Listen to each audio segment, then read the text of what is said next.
What's up, brothers and sisters? It's your brother G World 7_D. I want to basically now read a few things from this book, Creeks and Seminoles. But as I read, I want you to pick up on certain things. Okay? Alright, let's start it. Alright.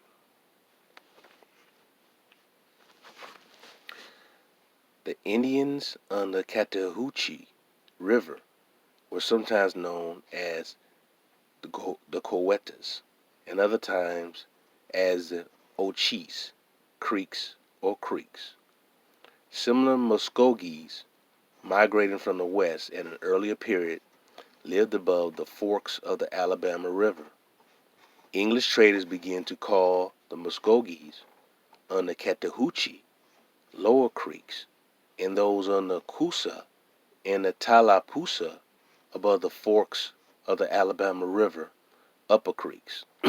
Eventually, all Indians on the Chattahoochee and Flint rivers, whatever their language and ethnic background, became known as lower creeks, and all Indians on the Alabama and its tributaries, the Coosa and the Tallapoosa, as upper creeks.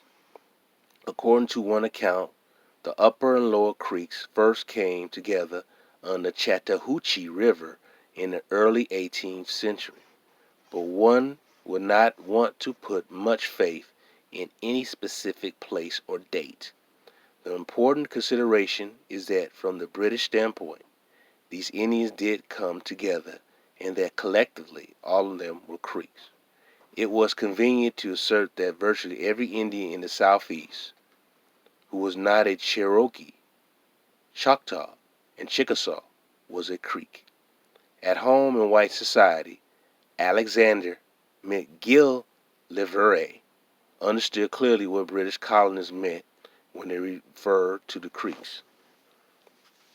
The trouble with all this is that the Indians considered themselves what they had always been: Uchis, Coetas, Cousas, Alabamas, Shawnees, Tuskegees, among many others. As far as we know, Muskogee was a language of the true Muskogees of the Coeta, Kashata, Coosa, and Abka, the core founding towns of the Creek Nation. But most Creeks did not speak Muskogee, at least not as their first language, and frequently not all. Furthermore, by the 18th century, some of these kinds of Creeks were living in the founding Muskogee towns. For those Indians who perhaps did not speak either Muskogee or English, talk about the upper and lower creeks coming together and about a unified Creek nation was bewildering. In 1763, after Spanish had lost Florida and France had relinquished Louisiana, British-controlled territory surrounded the so-called Creek nation. British subjects were in Georgia and Carolina in the east, Pensacola and Mobile on the south, Natchez and Manchac to the west, and on the headwaters of the Tennessee to the north. Muskogees were addicted to and dependent on the white man's goods, and the only available merchants were British. When the British civil and military officials negotiated treaties with these Indians after 1763 and asked their warriors for military service, they called them what they and the traders understood them to be: Creeks. Spain recovered the Floridas during the American Revolution. When Spaniards resumed relations with the Coetas, Uchis, and others after 1783, they discovered that in some fashion these tribes had become Creeks. During the 1790s, Napoleon hoped to recover Louisiana. Like the Spaniards, Frenchmen learned that their old friends, the Alabamas and the Tallapoosas, had been transformed into Creeks. Eventually, Indians themselves, such as McGillivray, in order to let whites of whatever nationality know they were not Choctaws, Cherokees, or Chickasaws, acknowledged that they were Creeks. but often added that in fact they were Alabamas, Uchis, Natchez, Shawnees, Miccosukes, and so forth. Some Creeks told the whites they were Seminoles, often to distinguish themselves from Muskogee speakers in Coweta and elsewhere. The term Seminole is of Spanish origin. Cimarron, wild and untamed, referred to hostile non-whites. Indians and Africans, whom the Spaniards had to contend with on their frontiers throughout the New World. Ishiti, speaking Oconese, and their neighbors repeatedly had set out from villages in the Georgia Tidewater to descend on Spanish Florida. At some point in the second quarter of the 18th century, a few of these invading Cimarrones settled down permanently on abandoned Timucuan fields in Alachua, near Gainesville, Florida. When Britain acquired Florida in 1763, these Indians identified themselves not as Oconees or Creeks, but as Cimarrones. However, there is no R in the Hishiti or in any of the Muskogee languages. R became L and Cimarron became Cimarron. In time, Cimarron and Seminole. When Oconees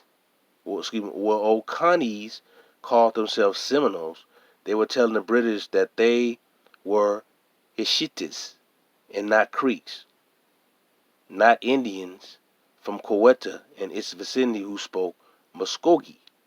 During the American Revolution, British Indian agent John Stuart, understandably confused, designated all East Florida Indians as Seminole Creeks. Even that late date, however, Spaniards still knew them as Maroons.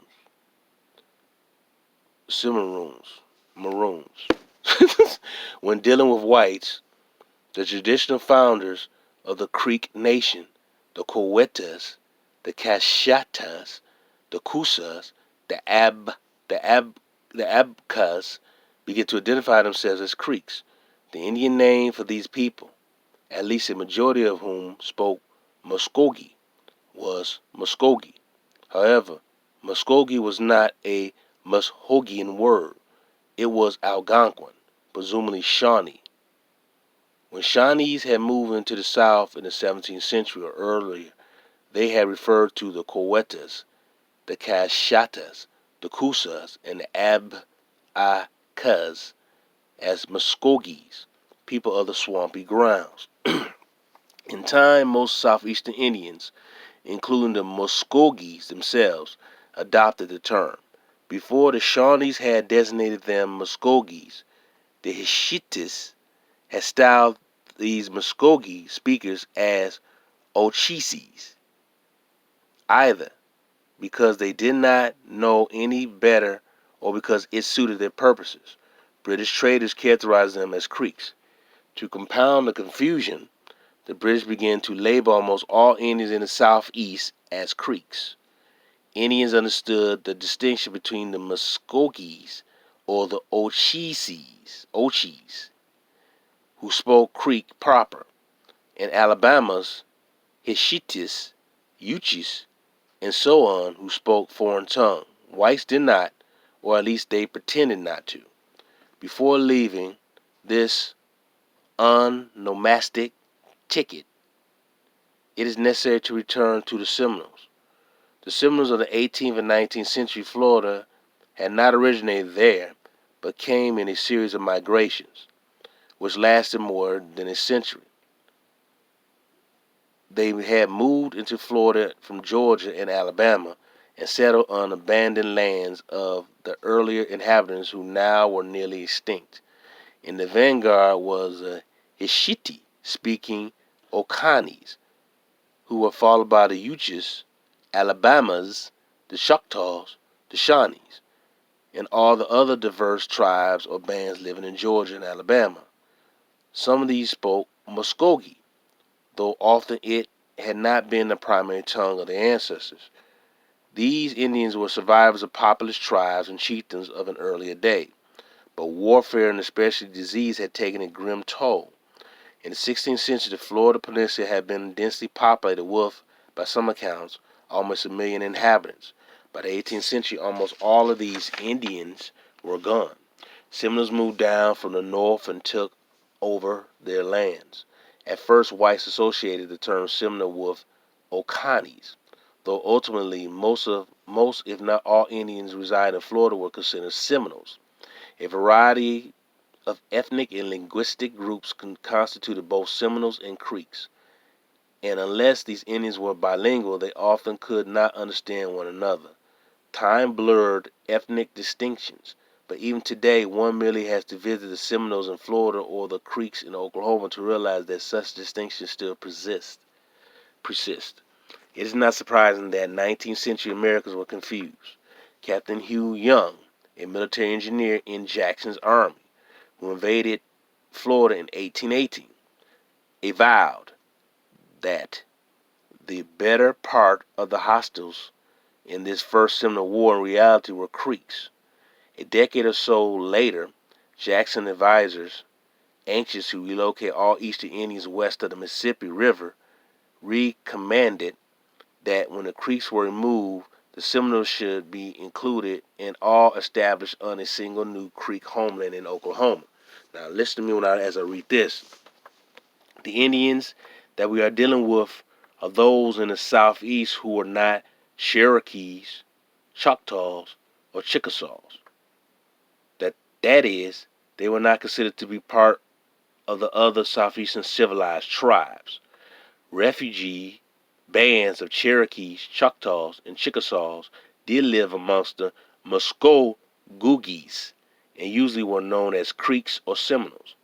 The Muskogee lived in Alabama, Georgia, and Florida and had geography as much as anything in common.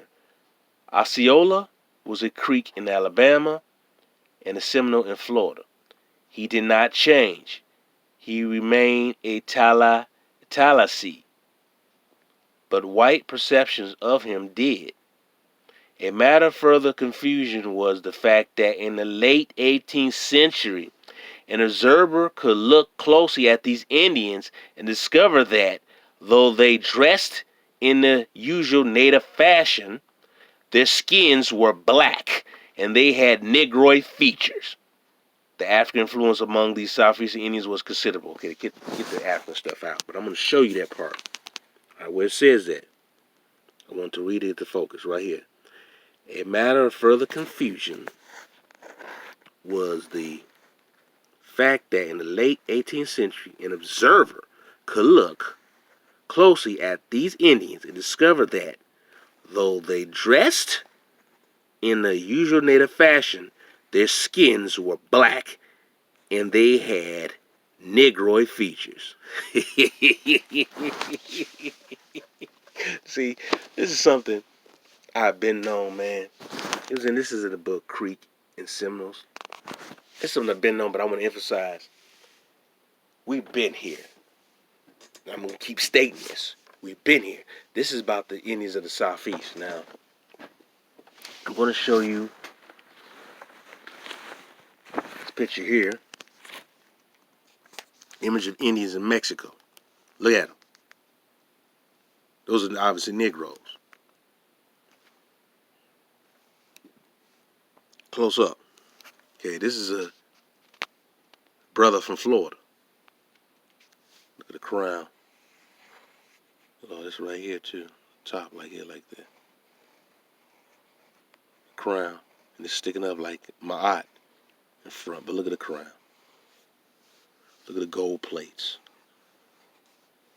The gold around his arms. This is awesome. And this is just showing you that our people were around the world. We're indigenous to this land. This is from the Southeast. And this is from Mexico. I'm going to go on. The book I showed you before about the Midwestern Fox Indians. I meant to mention this before, but look at his feet. You can see it. So the shoes he wearing. you see those type of shoes, a very different type of shoes you see worn by certain Cherokee rulers, as well you see worn, if you look at that picture, Moors, wild men versus the Moors, or wild men versus, the wild beasts or wild men versus the Moors. When the Moors protecting the castle over in Germany, you see those Moors with the bows and arrows wearing these same type of shoes. There's always been a connection, brothers and sisters. We are Aboriginal to this damn planet. Melanated people all over this planet. They just weren't in no damn Africa, no West Africa. And those the tattoo carvings on his skin, on his body, too. This is our history. We are indigenous to this damn land. Alright?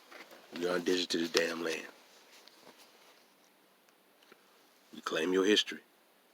Take everything back. Take everything back. Take everything back. This is our history. So when people keep telling you that you're stealing other people's history, just laugh at their face, man. Because they're being ignorant. They don't know. And then that Pan-African stuff, and that stuff needs to go away. Seriously. I'm not saying we shouldn't have no connections with brothers and sisters. We should. But to say that we all just come from Africa is wrong information. Because we've been here in the Americas, man. South, Central, and North America. We've been here.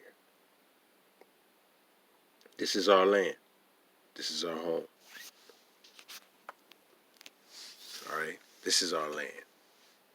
So don't let people fool you, tell you just a slave from Africa. Don't let people do that.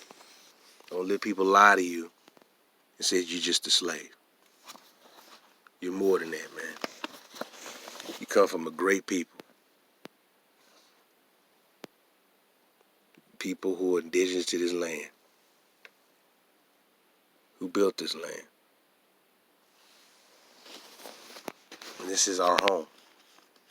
So when you listen to these goofballs like a Umar Johnson, who really don't know what the hell he talking about, who's still teaching you that you come from some slave ship, it's sad. He teaching you that you still come from a slave ship. But we have already been here.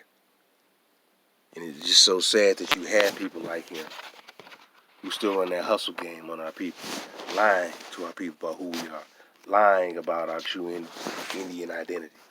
Just lying. Just lying.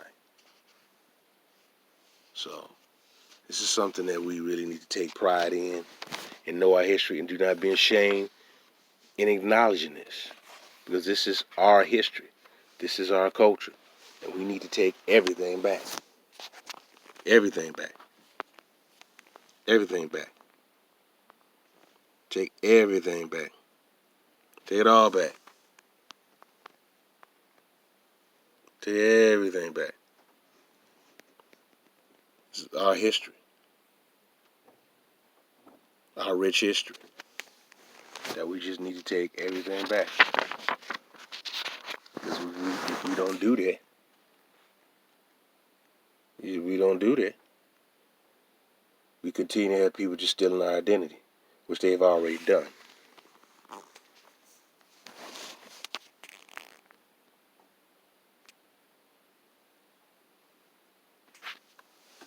Look at the turban on his head. The turban on his head, the one at the bottom, you can see it. Yeah. So we already had great civilizations that were here in the Americas, which we built.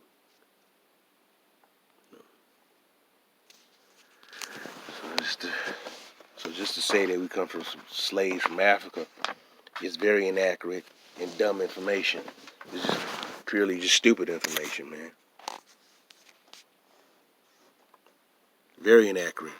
Very dumb information. So we cannot dumb ourselves down. We got to continue to take our history back. All of our history back.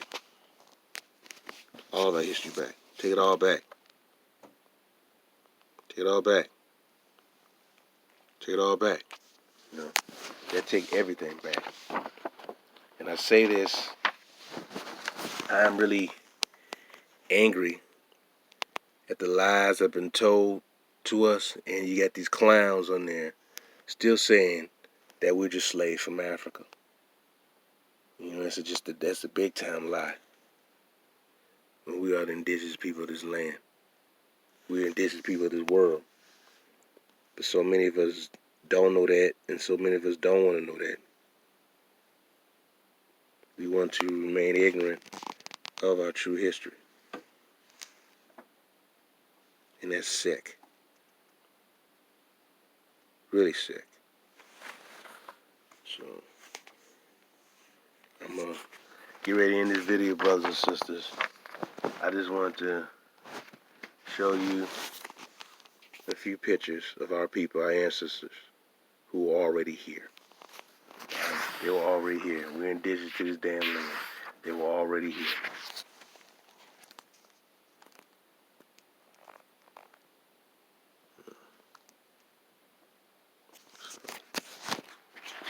So just do not listen to anyone who will tell you you're just a slave. Because they're lying to you. They're lying to you big time. You have an illustrious, great history. And our people warred and fought, on this land to try to maintain their land. We kept our land up. We kept our land up. And we did great things. We had a great culture. We still have a great culture. But we need to reclaim our true culture. And stop believing what foreigners are telling us about who we really are and what we are. No foreigner should tell us that. Even foreigners with black skin shouldn't be telling you that. Because they're lying to you too. Hell, even your own who indigenous to this land lying to you about who you are. We claim everything of yours. We claim all your history back. We claim everything back. We claim everything back. This is your history and this is your culture. Do not let foreigners tell you something different. This is your history. This is your culture. We claim everything back. We claim all your history back. All of it back.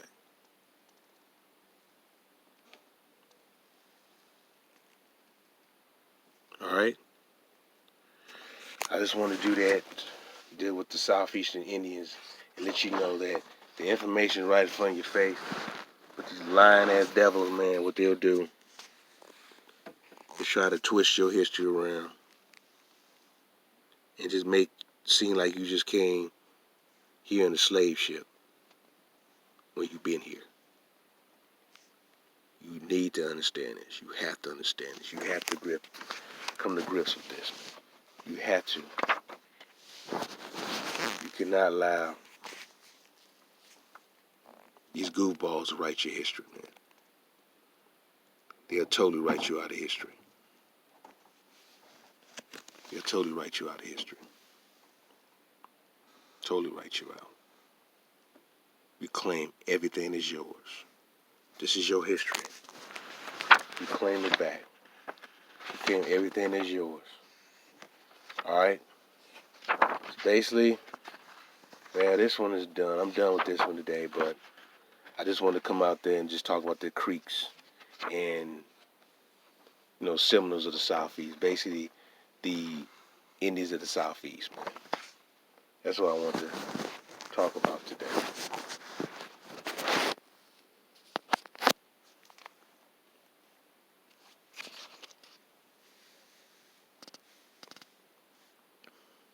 If you look at a lot of YouTube stuff, or you try to read books, they try to present this brother as white. Or they try to whitewash him. And look at the colors. The red, white, and blue.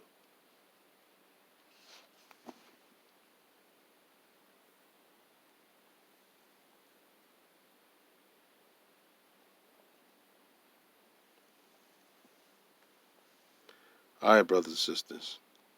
I want you to reclaim back all your history and realize that you are indigenous, you're aboriginal to this land. Peace and love.